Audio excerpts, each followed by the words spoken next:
دعا کی اہمیت کے بارے میں اللہ سبحانہ و تعالیٰ کا یہ ارشاد سماعت فرمائیے جو سورۃ البقرہ میں ہے۔ اللہ تعالیٰ نے فرمایا کہ وَإِذَا سَأَلَكَ عِبَادِي عَنِّي فَإِنِّي قَرِيبٌ أُجِيبُ دَعْوَةَ الدَّاعِ إِذَا دَعَانِ فَلْيَسْتَجِيبُوا لِي وَلْيُؤْمِنُوا بِي لَعَلَّهُمْ يَرْشُدُونَ۔ فرمایا کہ وَإِذَا سَأَلَكَ، اے نبی صلی اللہ علیہ وسلم جب آپ سے سوال کریں عبادی میرے بندے، عنی میرے متعلق، فَإِنِّي قریب تو میں قریب ہوں، اجیب دعوت الداعی اذا دعان میں جواب دیتا ہوں، قبول کرتا ہوں دعا کرنے والے کی دعا کو، اذا دعان جب وہ دعا کرے، فَلْيَسْتَجِيبُوا لِي پس اس کو بھی چاہیے کہ وہ میری دعوت کو قبول کرے اور میرے پکار پر لبیک کہے، میری اطاعت کرے، وَلْيُؤْمِنُوا بِي اور اس کو چاہیے کہ وہ مجھ پر ایمان لائے، لَعَلَّهُمْ يَرْشُدُونَ تاکہ وہ رشد کو پالے، ہدایت کو پالے۔ قرآن کریم کی آیات میں غور کرنے سے معلوم ہوتا ہے کہ جہاں کہیں بھی یہ لفظ آیا ہے یسألونک، اے نبی صلی اللہ علیہ وسلم وہ آپ سے سوال کرتے ہیں، تو اس کے بعد قل آیا ہے کہ آپ کہیے، جیسے سورۃ البقرہ میں ہی ایسی متعدد آیات ہیں۔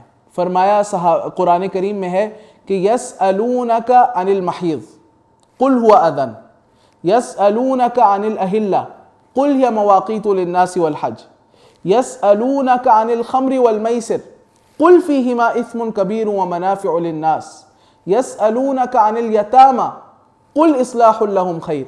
بہت ساری ایسی آیات ہیں کہ یسألونک وہ سوال کرتے ہیں تو جواب میں قل کا لفظ آیا کہ آپ کہیے۔ لیکن دعا کی جب بات آئی، جب دعا کا معاملہ آیا تو کہا کہ وَإِذَا سَأَلَكَ عِبَادِي جب میرے بندے آپ سے اے نبی صلی اللہ علیہ وسلم میرے متعلق پوچھیں، فَإِنِّي قریب تو میں قریب ہوں، یہ نہیں کہا کہ فَقُلْ إِنِّي قریب، آپ کہیے کہ میں قریب ہوں۔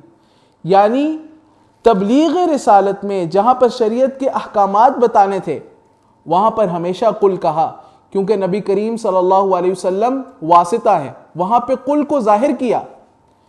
اور دعا کا جب معاملہ آیا کہ جس میں بندے نے ڈائریکٹ اللہ سبحانہ و تعالیٰ سے براہ راست دعا کرنی ہوتی ہے بغیر واسطے کے، تو وہاں پہ فرمایا کہ فَإِنِّي قریب، قل کو حذف کر دیا۔ یہ نہیں کہا کہ اے نبی صلی اللہ علیہ وسلم آپ کہہ دیں کہ میں قریب ہوں، بلکہ کہا فَإِنِّي قریب، بے شک میں قریب ہوں۔ یعنی جو دعا کرنے والا ہے میں اس کے قریب ہوں، اور اللہ سبحانہ و تعالیٰ کا دعا کرنے والے سے قریب ہونے کا معنی یہ ہے کہ اللہ سبحانہ و تعالیٰ اس کی دعا کو قبول کرتا ہے، اس کی دعا کو سنتا ہے۔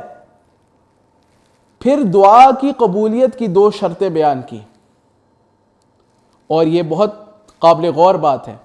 فَلْيَسْتَجِيبُوا لِي اس کو بھی چاہیے، دعا کرنے والے کو بھی چاہیے کہ وہ میری اطاعت کرے، میری پکار پر بھی لبیک کہے۔